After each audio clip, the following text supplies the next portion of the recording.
Welcome back folks, my name is LastKnownMeal, and since New World release is just around the corner, I wanted to make a full crafting, refining and gathering guide.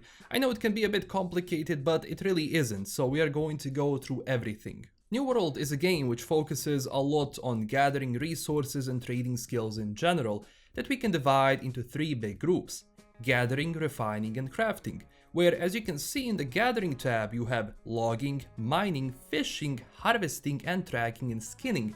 Pretty straightforward. Keep in mind, in the game you can level up each skill as you wish. New World doesn't have limitations where you need to focus on one gathering skill, one refining skill and so forth, so you can basically become the master of everything or the jack of all trades. In the production line in the game it goes like this. First off, once you join the game, you will most likely see people around you gathering stuff, and for that we need some basic tools that we can actually craft in our camp, but also earn through a few quests, but it's not really mandatory, I would rather craft it myself. So in your inventory tab you will see a few slots you can put the tools in. For tracking and skinning you need a skinning knife. For harvesting you need a sickle.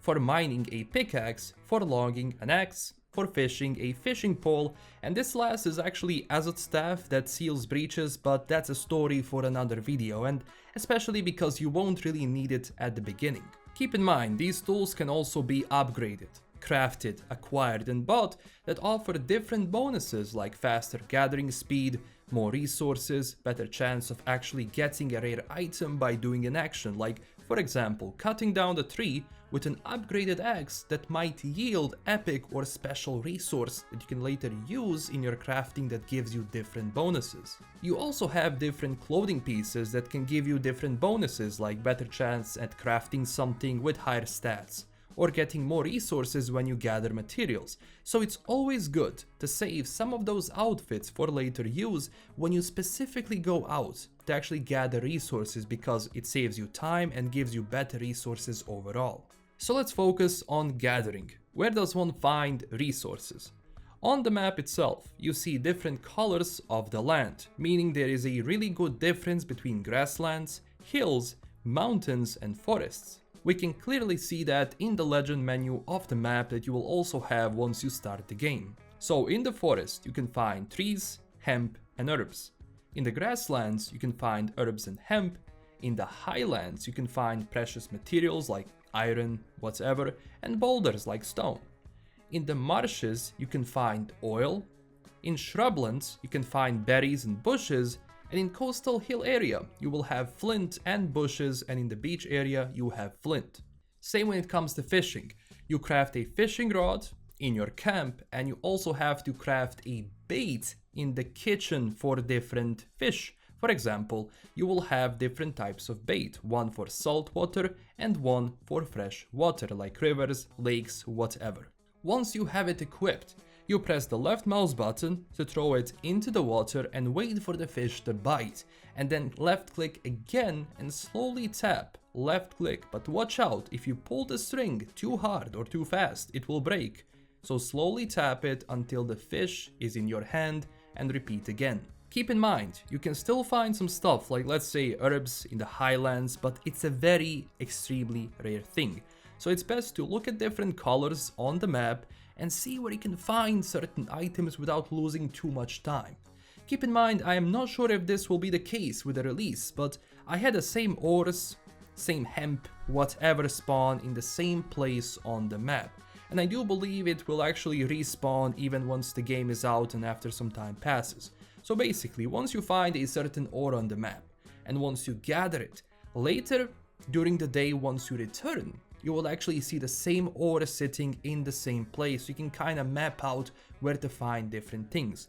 Of course, you do have a map already, an interactive one where you can find everything on the map, but why would you spoil yourself? Go out and explore. So once you approach the tree or a boulder, just click on it and it will take some time until gathering is finished, depending on your tools and equipment you use. Keep in mind, for certain resources like certain ores or certain types of tree, you will need to actually level up your skill in order to actually be able to cut down a bigger tree or to mine the special ore. So start small, gather up your actual skill and then move on to different types of ores that you can actually find on the map. Now that we have resources, we have to go back to the city to refine them. You can also sell them at a trading post, but honestly, you can make a lot more gold by actually making a product or at least refining the material. When you arrive in the city, you will open up your map and look at your icons. You will see a forge, workshop, outfitting station, arcane repository, kitchen, smelter, wood shop, loom, tannery, and stone cutting table. I know it's a lot, but it's very easy. But for us right now, the only thing we need to focus on is smelter, woodshop, loom, tannery, and stone cutting table, because there we're actually going to refine the resources we have, because we cannot use the resources we gathered to immediately mine armor or weapons or potions, etc. This is pretty straightforward. In the smelter, for example, you turn ore into ingots. In the tannery, you turn fur or skin from animals into proper pieces. And on the stone cutting table, you will cut stone you collect around the map and so on. Every time you refine something, your skill will go up. By that, you are able to refine better materials and even get a bonus to produce additional materials and gather new stuff around the map, because you will be able to recognize certain materials. But do keep in mind that some ores cannot be found that easily on the map, meaning you will have to travel into more dangerous territories to get them. And around the map you might have some special ores, as I said, you cannot collect until your skill is not high enough, but to get that skill up you just have to collect resources, and over time it will go up and you will be able to gather all of the resources around the map. Now once we refined our resources, it is time to craft something. So we are going to find a forge, a workshop, outfitting station, arcane repository, or a kitchen, depending on what we want to do. There we will use the refined materials we have to craft new things.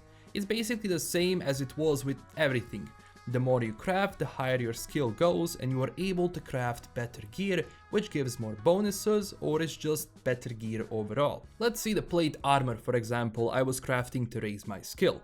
In the menu, we can see we need iron, coarse leather, linen for our main resource, but as a bonus we can add a special item which gives different bonuses, and also add azot that will guarantee better stats. More azot you put, the higher the chances for a stronger and better item. So you will see yourself crafting the same item 10 times just so you can raise your skill. Same with every other crafting station. We will have unlearned recipes that we will get later on as our skill gets higher. Also, when it comes to things we produce, like for example plate armor, you will be able to sell it, but only and only if you do not equip it. Once you equip an item, it will bind to your character and you won't be able to sell it, so be careful. We can also change what type of metals and leathers and cloth we use for crafting. The better and more material you put, the better final product is going to be. Same with the kitchen, let's say cooking. You will have different materials from animals you get, maybe something better meat, whatever, that your final potion or your, let's say, final food is going to have bigger bonuses and it will be more useful on the long run. Same goes for cooking, arcane repository, outfitting station, and so on. Different meat will give you different bonuses, etc, etc. Basically gather resources, refine them, and then use those refined resources to craft new stuff or make some food you can use for your travels that give you different buffs and stat increases. But that's not all. What about tiers of your crafting stations? We also have to take that into account, because in order to craft something better we need a higher tier of our, let's say, forge. And for that we need to finish down projects, which are basically large-scale activities that players finish in order to upgrade their settlement. As you can see on the map, different colors mean that different factions control the area. So if you are, let's say, a marauder, you will go into the territory which is controlled by your faction because you will benefit more. Besides that, you have different town projects you do yourself, like gathering 200 wood, gathering, let's say, water, bringing it back, hunting different animals, making weapons, making armor, and so on. By that, you also raise your own reputation with the town and ultimately raise the level of the town, which also raises the level and tiers of your workshops.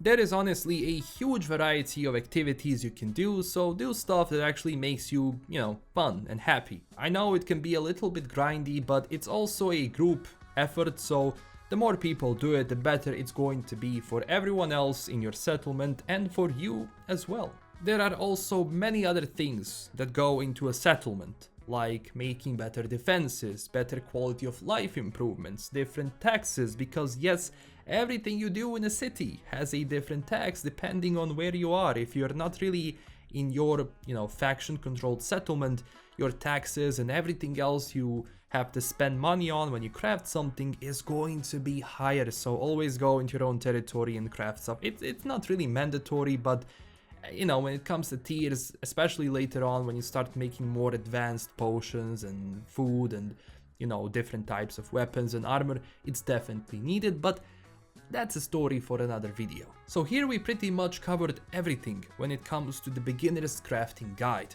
Obviously, once the game is out and I play it a little longer, I will make an advanced guide for the best items and resources you can have, since those things usually shift and change with updates, changes to the game itself.